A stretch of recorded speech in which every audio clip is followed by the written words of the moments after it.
Welcome to Detroit Diesel's program on basic turbocharger troubleshooting and wastegate calibration. Before we begin, it is important to understand the reasons for accurately diagnosing and correcting a turbocharger or wastegate concern. A review of warranty claims and turbochargers returned from the field revealed that a large percentage of failed turbos had not failed and were acceptable for continued service. Further, a large percentage had failed for reasons not the fault of the turbocharger, such as foreign object ingestion, lubrication problems, and mechanical failure of the engine. This means that replacing the turbocharger is not the solution because the concern is not with the turbocharger. Before proceeding, it is important you understand what a turbocharger does, how it works, and how to accurately troubleshoot it to find out what is really causing the problem. By delivering in excess of compressed air to an engine, combustion of the fuel tends to be more complete, resulting in cleaner exhaust. Also, by carefully selecting the right turbocharger and engine fuel settings, engine power output can be increased by as much as 40 to 50%. A turbocharger consists of three basic sections: the turbine wheel and housing, compressor wheel and housing, and a center housing that connects the two outer housings. The turbine and compressor wheels are mounted on the opposite ends of the same shaft and spin at the same speed. The heat energy and pressure in the engine exhaust gas is utilized to drive the turbine wheel. This is accomplished by channeling the exhaust gas from the manifold through the turbine housing of the turbocharger, spinning the turbine wheel before the gas exits into the exhaust system. The suction created from the spinning compressor wheel pulls ambient air through the air filter. It is then compressed and forced into the charge air cooler, where it is cooled before entering the combustion chamber. When mixed with precise amounts of fuel, this cool, high-pressure air charge in the combustion chamber maximizes power output. A recent development on heavy-duty turbocharging systems is the addition of a wastegate. The wastegate is designed to optimally control engine boost pressure across the entire RPM range and at all elevations. A boost sensing port on the compressor outlet duct relays an air pressure signal to the wastegate actuator. When desired boost is achieved, the spring inside of the actuator will compress and allow the wastegate rod to extend, opening the wastegate valve. When the wastegate is opened, exhaust flow is diverted away from the turbine wheel directly to the exhaust system. This will control the turbocharger's boost output to precisely meet the engine's needs and reduce the exhaust restriction effect caused by the turbo. High temperature exhaust, along with the heat generated by the compressor, induce an enormous amount of heat into the shaft and bearings. This heat must be dissipated into the engine's lubrication system. To provide cooling and lubrication to the shaft assembly, the engine oil pump delivers a supply of oil to the center section of the turbocharger assembly, where it is directed through drilled passages to the bearings. The oil then drains by gravity back to the engine crankcase through the return tube. If the return tube is restricted in any way, the flow of oil will slow, causing the bearings to overheat and potentially fail. Now that you understand what a turbocharger does and how it works, let's look at steps for troubleshooting. Keep in mind that we will be showing troubleshooting techniques as well as wastegate repair and calibration, primarily on Garrett and K-Turbo systems applications. Troubleshooting the turbocharger system always takes place on the engine. If you remove the turbocharger first, you will not be able to effectively troubleshoot it. Removal and failure analysis of the turbocharger occurs only after you have followed a troubleshooting procedure and determined the unit really has failed.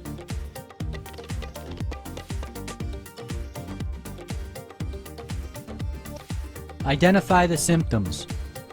Is it exhaust smoke, oil leakage, oil consumption, or noise? Do not respond to these symptoms by immediately removing the turbocharger. If troubleshooting a low power complaint, first, review all the following basic turbocharger troubleshooting procedures. Then we will offer some special tips designed to assist with a low power complaint. Often, the condition is turbocharger related.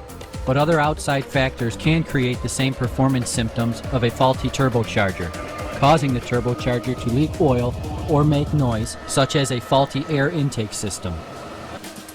Listen to the sound the turbocharger makes to identify certain conditions. A high-pitched whine may indicate an exhaust leak or a leak in the air induction system. A cycling up and down in pitch often indicates a blockage in the air inlet duct, a restricted air cleaner, or a buildup of dirt on the compressor wheel and compressor housing.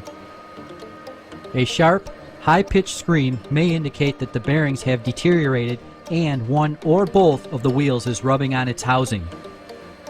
Inspect the turbocharger with the engine off and cool. Remove the exhaust pipe from the turbine housing and the air inlet pipe from the compressor. Use a flashlight and check for rub marks on the wheels and housings. Also look for signs of missing or damaged blades that could have been caused by ingestion of a foreign object. Check the compressor wheel for a buildup of dirt. Rotate the turbocharger by hand. It should turn smoothly and with minimal resistance. Check the feel of the bearing clearances. Rotate the shaft while applying radial pressure to the end of the wheels. If you hear a light scraping sound from either side, it is an indication that the bearings are worn excessively and the wheels are contacting the housing. Check axial play by pushing the shaft back and forth. Movement in excess of 0.02 of an inch indicates excessive thrust bearing wear. Inspect the turbine wheel for heavy deposits of oil or carbon. If you see there is a heavy accumulation of oil, locate the source. Either the turbocharger is ingesting oil from the engine's exhaust, indicating an engine concern, or the oil seal on the turbine end of the shaft is leaking. Inspect the compressor wheel and housing for signs of oil. If oil is present in the inlet side of the compressor, check the crankcase air vapor separator if equipped. If oil is present at the outlet side of the compressor housing, it is possible that the oil seal at the compressor end of the shaft is leaking. Because of the high speeds and temperatures involved, turbochargers typically use what is referred to as dynamic seals. These are highly effective as long as proper operating conditions are being met. The most common causes of turbocharger oil leaks are excessive engine idling, a restricted air inlet system, a restricted turbocharger oil drain path caused by a blocked oil drain line or sludge buildup in the turbocharger center housing, excessive turbocharger bearing wear, or excessive crankcase pressure caused by a restricted engine crankcase ventilation system or an internal engine concern.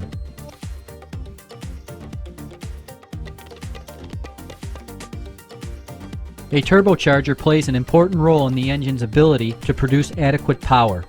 However, many acceptably performing turbochargers are replaced in a hasty attempt to solve a low-power complaint.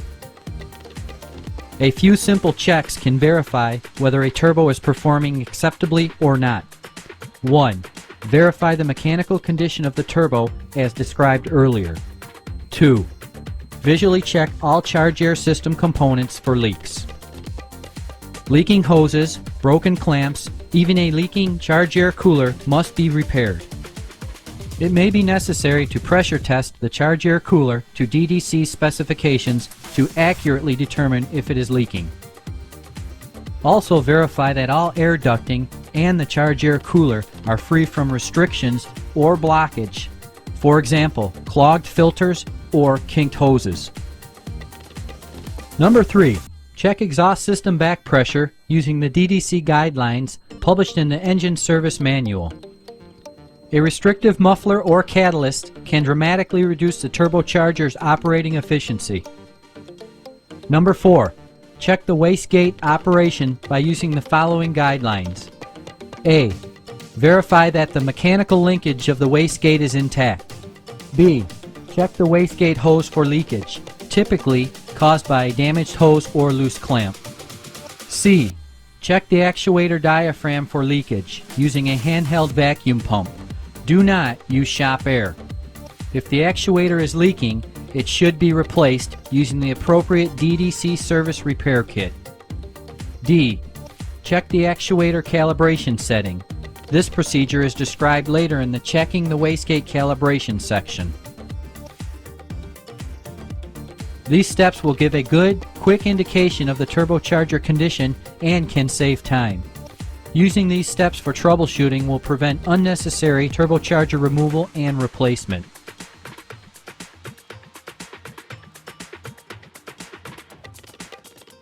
With the engine stopped, remove the air inlet hose from the wastegate actuator. Set a dial indicator at the end of the wastegate actuator adjusting rod to measure actuator rod travel and adjust to a 0 reading. The indicator should have a minimum travel of 100 thousandths of an inch.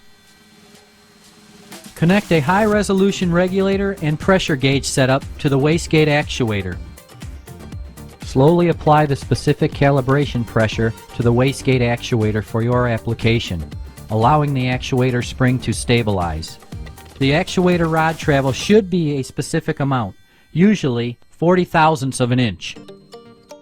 For currently calibrated wastegate actuators, a pressure reading within plus or minus 0.25 pounds per square inch or plus or minus 0.50 pounds per square inch of the listed value will be required to obtain the specific rod travel. Refer to your service manual for tolerances. If the pressure required is outside of this range, wastegate calibration may be necessary.